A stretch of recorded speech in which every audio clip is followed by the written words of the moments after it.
Tengah-tengah hari dah kacau aku tidur. Ni mana punya orang tua ni ajak aku keluar ni. Tengok sikit siapa dalam kereta ni. Kenal ke tak ada kenal? Tiba-tiba datang rumah, hon jap, datang jap tengok. Oh my god, datang belakang ni kalau empuk ni podeh. Abang Heri. Mana kecil ke? Bang, kita lagi mana bang? Pun house Toyota. Okay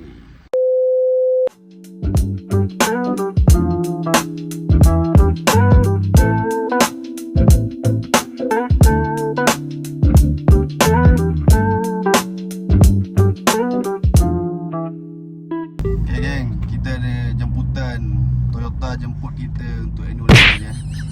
Dekat Lunch. N2.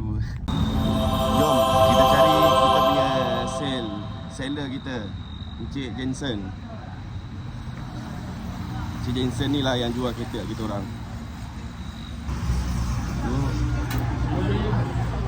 Selamat Hari Raya. Sini.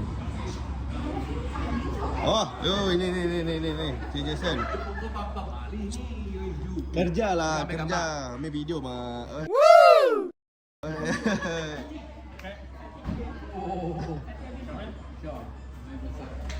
Apa promosi kereta? Saya mau upgrade lah.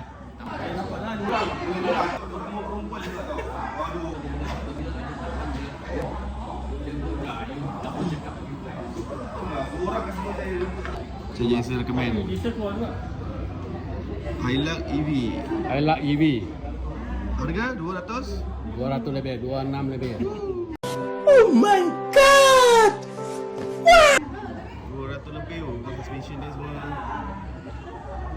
Lawa oh. Dia punya ni. Lawa.